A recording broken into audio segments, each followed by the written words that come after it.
the goal here with the CRM system is that you want to get out of Google Sheets as fast as humanly possible. So obviously, as soon as I send this to you, you'll be able to kind of put everything into the Go High Level account.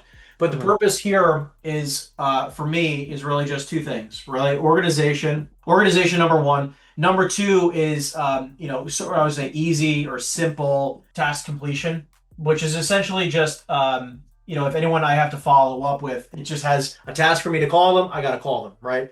Mhm.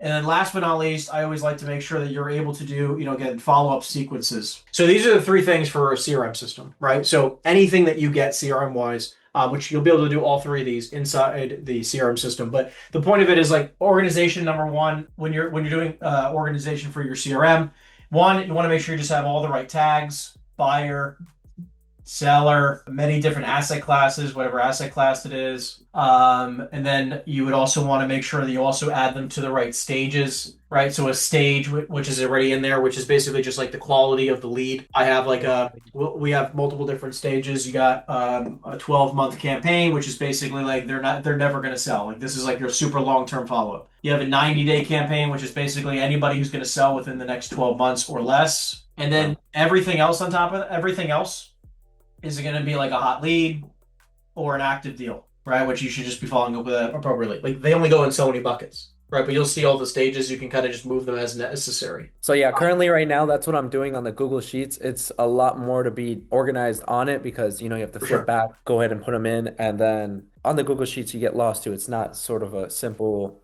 I would just make sure that you just clean it as much as you can, because then you can Okay. just upload it when it's a clean doc once you get it. Into the Okay. CRM. Okay.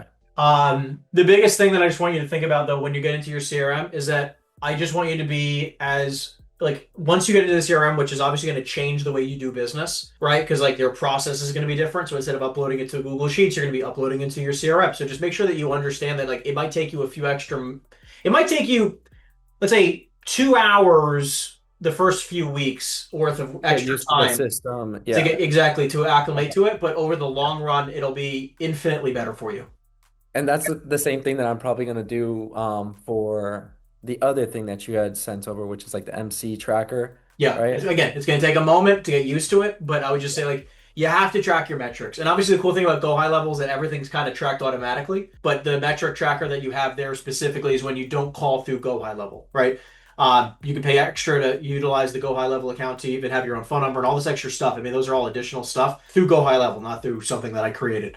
But you can call through the account and it will track it and everything. So there's a lot of nuance that you could use for it. I mean, not to be punny, but it's a very high level product. They did a very, very good job. So like if you utilize the software to the extent that it's capable of, you'll see good results. But just know like it's going to take a little bit to get used to it. Like it's a new product, a new system, like of course, right? And yeah, of course, Um, ready to and play. then but the big thing that I also want to stress to you, so same thing with like me, like we have Follow Up Boss, right? We've been using Follow Up Boss for a very, very, very long time. With Follow Up Boss though, like it doesn't have a lot of things that Go High Level has. So like we have a mixture of both, right? Like we have our own Go High Level account, we have Follow Up Boss, and we've learned we there's a way to connect them both. The reason why I'm bringing this up though is that one thing I want to stress to you is that I would do all of like all of your calls and texting and everything through the account because then everything's together.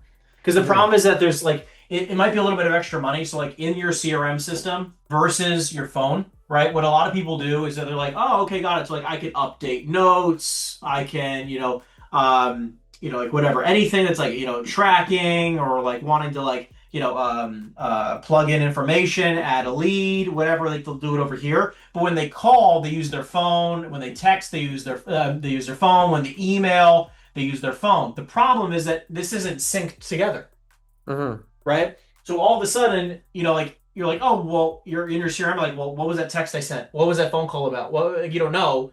But if you did Exactly. Yeah. all of this over here, where this doesn't exist anymore on this side, it's just all done through your CRM system. It's very organized. Mhm.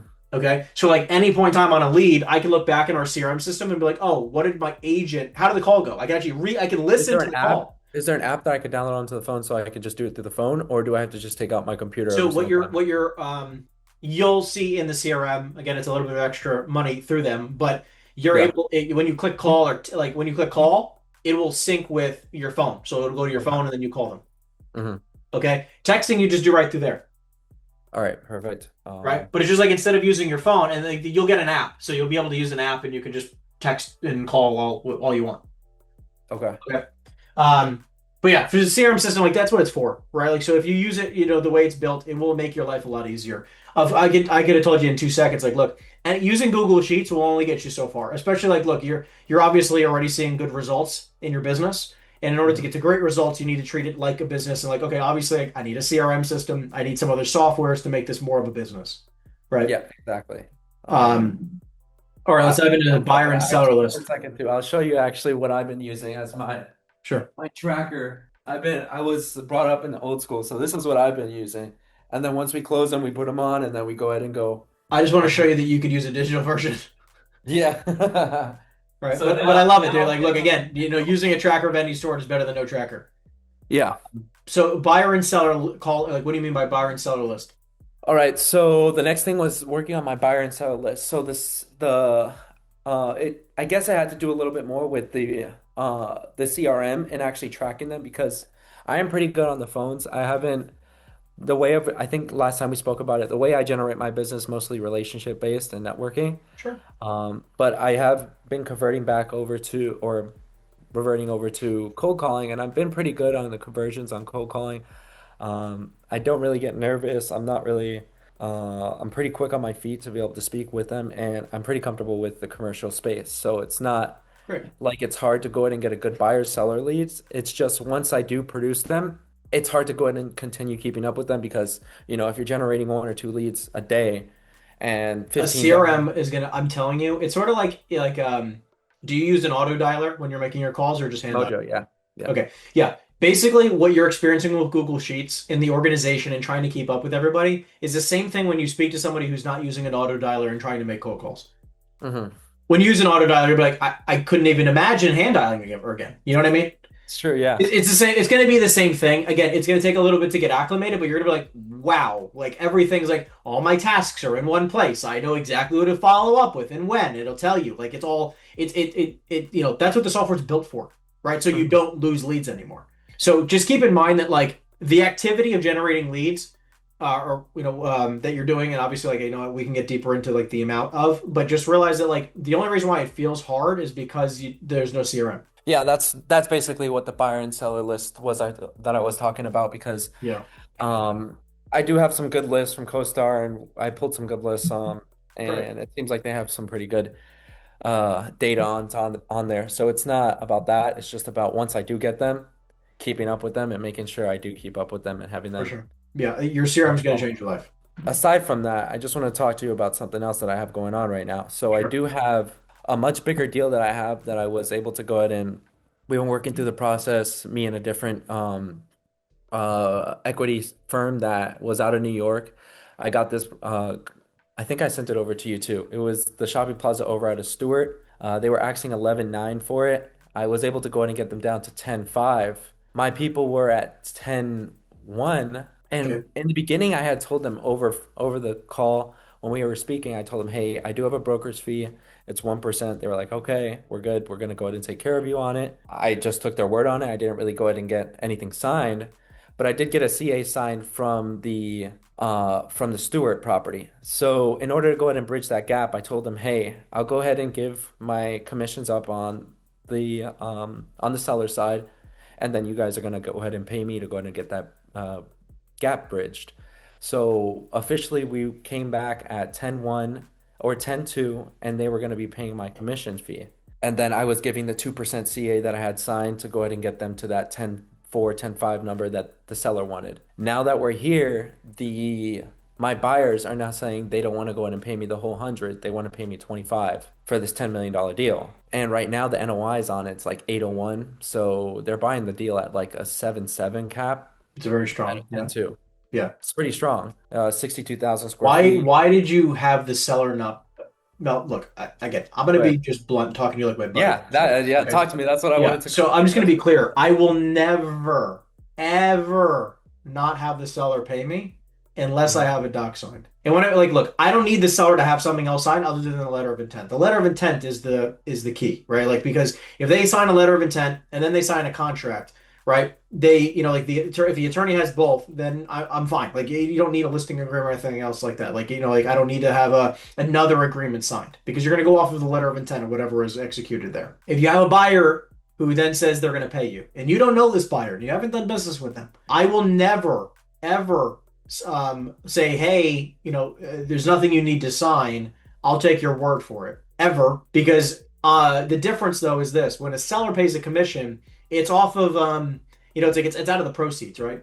With a Mhm. buyer, they have to come out of pocket extra money to pay you and your fee. So none of it gets financed. Like it makes it the deal gets worse when they pay you, right? Mhm. Not the deal is the same, right? Like again, when it comes out of even if hypothetically the deal was let's say 10 point whatever 10.2 million and the seller pays, right? Again, slightly different what I'm explaining to you, but the seller wants to net 10 million. This is how I always talk about things on the trainings, which is it depends on how you speak. Because when I negotiate a deal, I talk about net numbers, right? So when Mhm. I talk to the seller, I say, okay, great. What do you need to net? Oh, I need to net 10 million.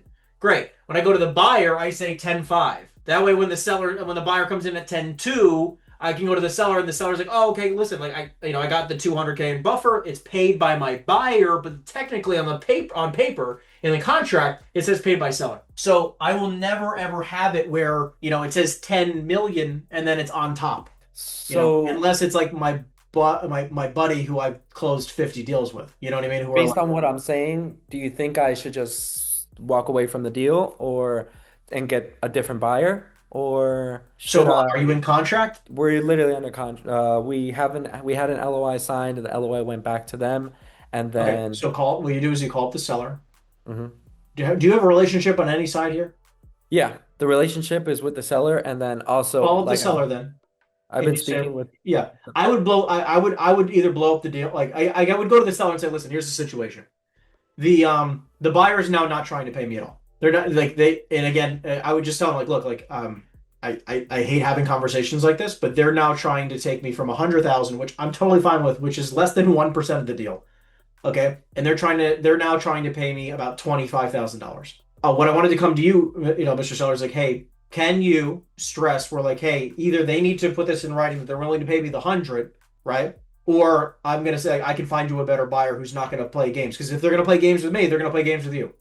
Yeah, and As long as you're okay that's the with not point. making the 25. Like I would make a big issue out of it because you could probably sell the deal. I think so too. I had another person come and say that he wanted to go ahead and put in another offer for 11 million, but I don't. I've been working with these guys back and forth for like 3 months on this same I deal, understand, but I call up the and seller and just be honest and be like, listen, like this the I seller's at that point, he's like, all right, well, if they're giving you bullshit on this, we have a 60-day due diligence with them. They're gonna give us bullshit on our side too. exactly. So, I agree with you 100%. okay.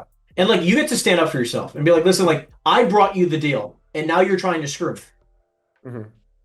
It's different to me when like if a buyer of mine hypothetically goes, hey, I want to buy this deal, right? And then the things get weird, which by the way, again, never said just I would have never said anything about the buyer paying you a compensation fee. Like, oh yeah, the seller doesn't have to do it, whatever to bridge gap. Don't do that. Always talking net numbers to both parties. So like when I speak as an example, when I speak to a buyer or when I speak to a seller, right? When I speak to a buyer, I will always say, hey, it's the total price. Okay, I'm going to talk about only total price, Hmm. but that includes seller's net, okay, plus comp. Whenever I talk to a buyer, now when I Okay. talk to the seller, I do it in reverse. I say, great, here's the offer, right? I talk about an offer from the buyer, and I talk about the um, total price, but it's the offer price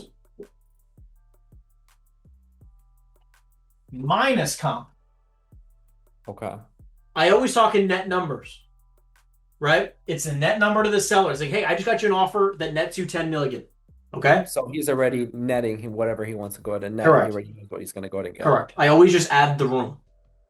And one thing that I didn't tell you, the buyers were like, all right, we're not going to pay the 20, we'll pay you 25, but I know we said we are going to pay you 100. We can't. We're already stretched far enough, but we You have can a just say, like, company. listen, that anytime, by We're the way, going the to, second they start doing that, by the way, I was just, okay, so then the deal's not for you. It's okay.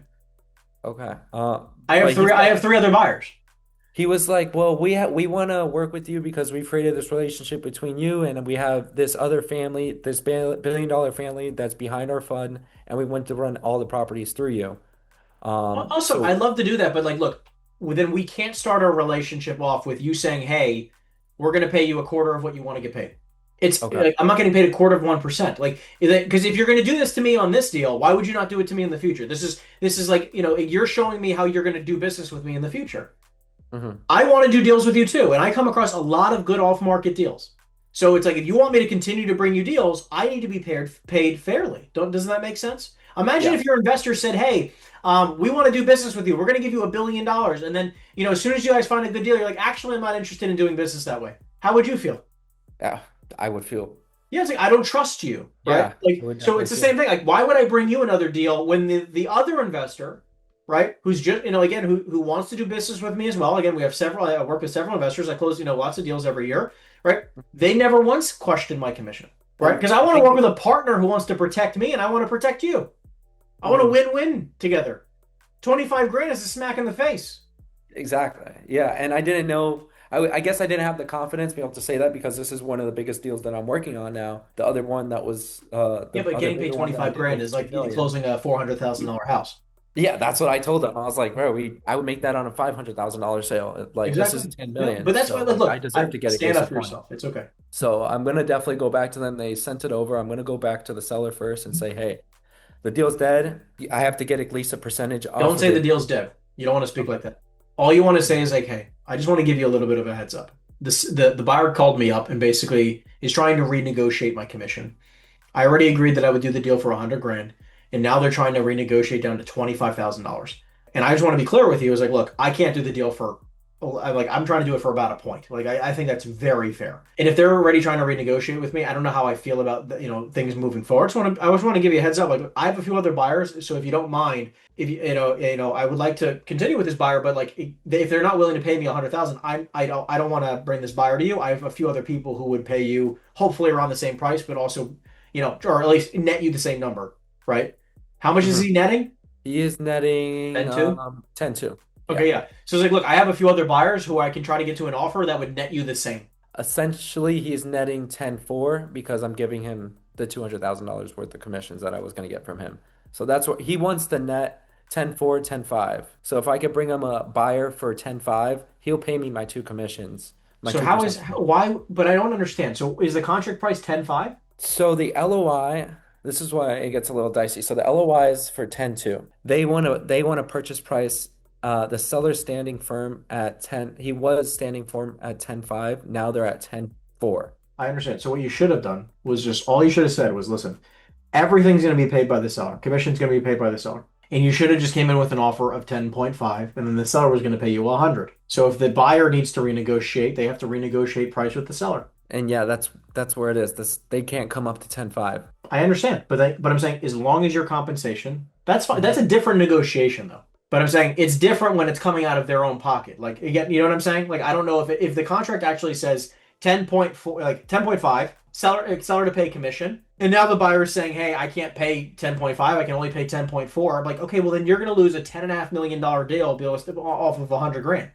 Off of a point, yeah. And I mean, that's exactly how I explained it too with them, how it's essentially the same number they would have been at if they would have got the 10-2, 10-5, because they would have to pay me 200 grand anyways. They would have been at netting 10-3. So I broke it down to them and said, hey, if they're coming in at 10-4, at 10-1, and I'm giving you guys 200 grand, Don't ever say I'm giving you. I'm cutting or you I'm commission. offering you guys to not be compensated for the 2%, you guys are netting 10-3 at the end of the sale. So the seller said that they can pay me the 100 grand if they are able to come in at 10-1. The seller said he will pay you $100,000. The buyer. The buyer said he'll pay me $100,000 if we're able to go ahead and purchase at 10-1. 10-1 So net to seller. to the seller. Yep. So he wants to come back at an offer of 10-2 total. 10-2 total with my commissions included. I understand, but I Yep. again, this is you're making it more complicated than it has to be. But this is why like I talk in net numbers, right? So it's Yep. like everything's a net, right? So Mhm. again, like when I call to the seller, like, hey, look, I have an offer right now. The offer based on where it was negotiated with the seller was netting 10-4. Now the deal is being renegotiated down to 10-1 net to seller. 10-1, 10-3 net to seller because I'm giving them the 2% commissions, the 200 grand. Stop saying that you're giving them anything. Okay. No Making one, it no more one, no one confusing. cares about that anymore. That was old Okay. news. So like, Okay. don't say you're giving anybody anything. All you're saying is like, hey, my commission's less. That's all it is, right? Like, so it's like, what is the Mhm. seller netting? That's all I want you to think about. 10-1. 10-1. And that was the Yes. original or the new offer? The original was 10-2, Net to but seller. now it's 10-1. And now it's 10-1. Got it. Yeah. Okay. So then all you're going to do is you're going to call up the seller and say, "Hey, like, this is like now it's a different negotiation. I apologize." Okay? Because like I now that I understand. All you're doing now is you're basically explaining to the seller like, "Look, these are the terms the buyer like before we move any further that you don't never say the deal's dead." Okay? You're like, "Look, based on all the numbers and like the guy they've been recalculating all their numbers a lot and again, look, this is a family office, so like the numbers have to work exactly how they have to work for them and they want to come in. They need to be at net to you, net to seller of 10.1 million. Hmm. That's all I want you to say. Net to you, net to seller of 10.1. And then you try to work the deal from there. It's like, I know you were at 10.2 net to you, but now it's going to be a 10.1 deal. So, and then you try to negotiate from there. And he's going to push back, hem and haw. I want it to be a 10-2. I don't need to do the deal, blah, blah, blah. It's up to you to try to work the deal. All right. And like, worst case scenario, you get him down to 10-1-5, you make 50 G's. And like, I'm not telling you to not take deals. Like, look, I've done some fucking tight deals. Hmm. Okay. But a tight deal right now, I'm closing on a $10.5 million deal on the first, and we're only making 200K. And originally we were making 2%, which would have been 10 to 20. I don't know, 220,000, right? Or 210,000. And now the guy's like, no, I'm not paying you 210. I'll pay you a flat 200. All right, I'll take 200 grand and call it a day. Like I'm never going to argue. I don't need to argue about commission. Like I don't really care that much. But like Hmm. when someone's going to go from 100 to 25 grand, go fuck yourself. Okay. You So do know? you think if they're hemming and hawing about it, and do you think if I could get 25 from one side and 25 from the buyer's side, I should just go ahead and take it? Yeah, of course. Look, I'm always down to take money. Like even if like look, if the deal hypothetically, I had a deal where it was a 2.45 million dollar deal. We were gonna make 6%, 150,000. Okay, roughly like 140, whatever that comes to. Okay, at closing, we ended up making 25 grand. Okay. The deal got renegotiated. Like we kicked in 50K to start, and then another 40, and we were down to 50K. And then at the fucking closing table, technically worth this is with a group that I do a lot of business with. Their commission bill was never on the HUD, so only my commission bill was on the HUD, and it was a total of 25K. So then we had to split 25K between three people. Okay. Fucking crazy. Okay, Yeah. I ended up netting $4,000 in that deal. That's what I ended up making. 4 grand, but Okay. I would have made 60. So I'm Right? glad I got to talk to you about it because I didn't know if they were just trying to, screw me down They or are trying to screw you. I know they are trying to screw me. I just wanted to see if it happens It does in the happen. business. It Yeah, does. it Okay. definitely does happen. So just keep it However, chugging along. yeah, and but like again, like say like, look, I want to do business with you, but like I just don't want to start off on this foot. This is kind of nuts, Yeah. right? So instead of saying, hey, because like what I want you to understand is like instead of someone saying the words, hey, I can only pay you 25 grand, I'd rather you say, listen, I need to be at this price instead in order to pay you the 100. Don't say you want to pay me 25 grand. That's crazy, right? I mean, it's like rude. Yeah. Right? It makes me feel like you don't appreciate me finding you a good deal. But because it's not about me, it's about the purchase price of the property, right? And what the seller's willing to walk away with. So it's like, let's see if we can work them down in price. That's fine. That's a different thing than we don't want to pay you because you're Hmm. sounding like you don't want to pay me. Yeah. So, Okay. anyways, that's kind of how I break it down. Perfect. Okay. I'm glad I got to talk to you about that. That's a good we're able to go ahead and get on that. So I'll let you know how that goes when we go ahead and I guess Sure. on Wednesday.